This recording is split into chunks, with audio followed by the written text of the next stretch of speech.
trapped inside the devil's den.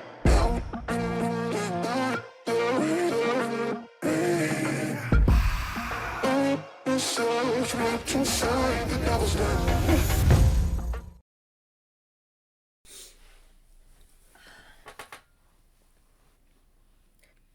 I have a cold and there's noise in the background.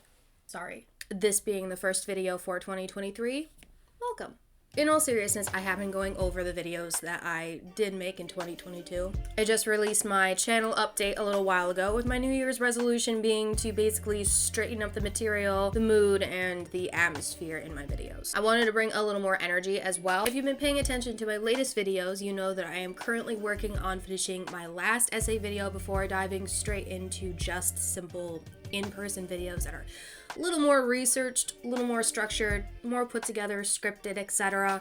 But I did have one more essay that I promised you guys that I really wanted to get out before starting that, and that is on the YA addiction. Before I released that essay video, which I was not feeling spry when recording it, so I apologize in advance, I wanted to make this one. I had a few splinter videos that are kind of tied into that essay, but they're dealing with some of the topics in that essay that I didn't really have too much time to dive into, and I'm not gonna lie, this topic is a rabbit hole. This essay video will not by any means be the last video that I make talking about young adult fiction or its effect in the booktube community and author too. There's way too much to get into here, way too much going on, and there's too many people involved, too many different sides, so this is just one of many. So just know that that essay video is not going to be the end of this discussion. I'm also working on finishing up my Cyborg Tinkerer review, which I'm hoping to get out sometime in March. I did want to update my videos on Jenna Moressi's books, but her new book, Shut Up and Write the Book, I'm thinking about doing a separate video in the meantime until The Savior's Army is released. Originally, I was going to do a compilation of Eve the Awakening and then the next two Savior books, but The Savior's Army is probably going to come out either this year or early next year from what I've gathered. I know she has been working on it for a long time. She kind of shelved it for a little bit from what I've heard.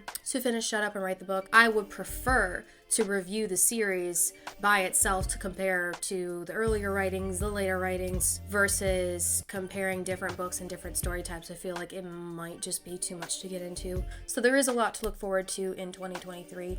The reason I wanted to start it with this video is because it's the last topic video that I wanted to kind of just discuss a little bit and clarify a little bit more before releasing the video on the YA addiction. Now, when I was doing research for the YA addiction, I actually set up a poll on Twitter because I wanted to get some of your opinions on why you think so many adults are addicted to YA. And the responses I got were very unexpected, which one of those answers led to this video because I honestly forgot that the term condition even existed, but it does make a lot of sense, and I feel like there are a lot of things to say on both sides, so I kind of wanted to open up a little bit on that. I'm definitely one of those adults that is addicted to YA. I was going to give credit to the person who commented on that poll and kind of gave me the idea for this video, but the comment was removed. So I don't know if they just would rather remain anonymous. I don't know if they had a change of heart. I just wanted to give credit where credit is due.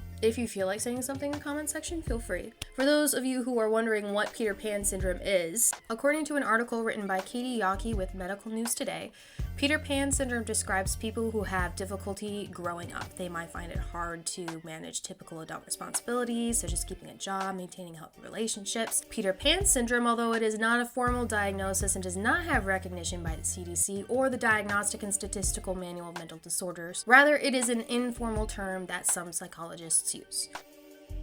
Now, I think it is only fair to say that not everybody who is reading YA is exhibiting this symptom. Plenty of adults pay their bills, go to their 9 to 5, and take the most important things in their life seriously, but they still read YA. So why? Peter Pan was a fictional character created by Scottish novelist and playwright J.M. Barrie and has become a sensation for children's literature everywhere. Disney movies, spin-offs, and even adult smut has taken inspiration from these stories about a little boy who never wanted to grow up. I realize that sounds worse than it actually is. While the story is an age-old youth seeker that speaks to the inner child in all of us, one might say the favoritism for this character can sometimes be taken a little too far. So much so they forget it's fiction. But I don't expect the takeaway from this video be to never relate to characters in children's literature, or to never read below your reading level. I don't want you guys to feel like this type of literature is only meant for kids. Just a friendly reminder that it is meant for kids. Or teens, since we're talking about YA. Now, I'm not a psychiatrist, but if you're seeing fairies in the shadows, waiting to be lifted by pixie dust while dreaming about a handsome young otherworldly come to take you to another magical world, maybe you should see one. The age range debate for YA has split the reading community into two definitive sides. One side says we should just let people read whatever they want, mind our own business, since we really don't have a say beyond telling these people to get their mental health checked. The other side thinks that we should make it our business because of the readers who are well above their teen years now making demands to writers and publishers on what they want more of in the genre that isn't even their target market. And that's not healthy for anybody. In one of my previous videos, I touched a little bit on the booktube community and their relentless pursuit of anything that is YA. While I think a lot of them have outgrown the genre and simply just don't want to let go, I also understand the desire to stay within this genre. I did touch a little bit on what I feel are the main frustrations in the bookish community, and it is this desire to hold on to that childish whimsy, that refusal to let go and try something new. And I would say that I fell victim to that. I had a hard time letting go of my Wither series by Lauren DeStefano, even though I reread it with the notion that I wasn't going to read it again. I was bored throughout most of it and literally just wanted it to end.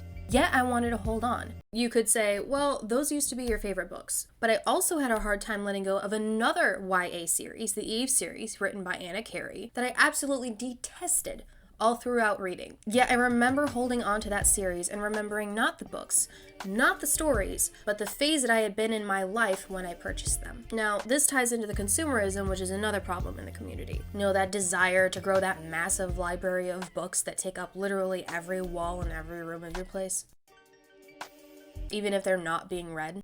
And as we've discussed before, when this issue happens en masse, it affects the market. It affects the type of material being put out. It then affects said readers for that material, trying to find their preferences, while it is changing to feed into the mentality of the main buyers. Why so much young adult?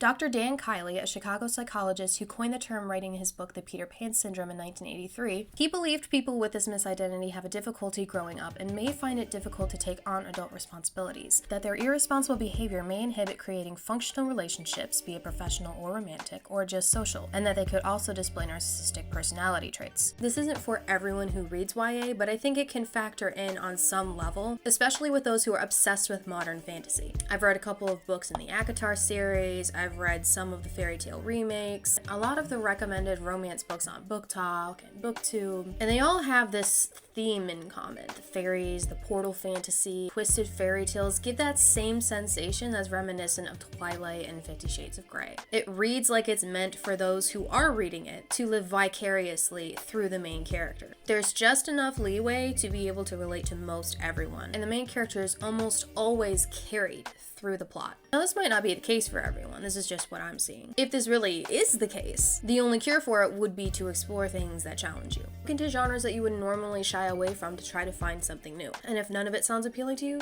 try writing. There's plenty more to explore being the creator of worlds than the one who's visiting them. And you know what? I do think that a lot of people just like the YA format. In BookTube's defense, I would have to say that YA definitely has a more simplistic writing style that's easier to digest, especially in bulk, which I do talk a little bit about in my YA video. Even though it's predictable and cliche and done to death, there is something about it that's very easy to enjoy. It follows the character or characters with a more centric perspective. World building doesn't take 5 pages in between dialogue, so it doesn't feel like this stop-go motion when reading. The mood is very emotional and mostly intuitive.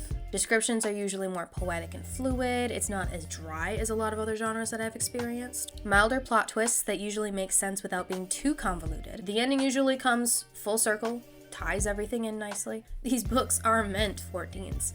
They're not meant to be challenging. They're meant to suck you in, and like most dopamine-driven highs, it can be addictive. Nothing will quite give you that same feel that YA does. And I think that is why that it can be kind of difficult to leave. It catches that in-between phase where you're experiencing so many firsts with moving on, but has that nostalgic kick of like childhood that you're leaving behind. And if you are an adult who enjoys reading YA, do whatever you want with this information. The only argument I will die on a hill on is to remember the target demographic, especially when it comes to demanding more so in this genre from other writers. To make it more spicy, to make it more slutty. Feels like the market is so saturated that writers are trying to find new and interesting ways to market their material. The term smut is outdated, erotica is even more outdated, and even spicy literature is pushing more and more beyond its boundaries to find an audience where there's not as much competition. Everyone is obsessed with being the first, and I get it. As writers, it's hard being seen. It's hard standing out when everyone is clamoring for attention at the same time. And there is that age-old argument of, well, teens are smarter than you think, they're gonna figure it out anyways, maybe they should be allowed to have this kind of material. To which I say, they're allowed to go to the adult section too. Most of them already have that option.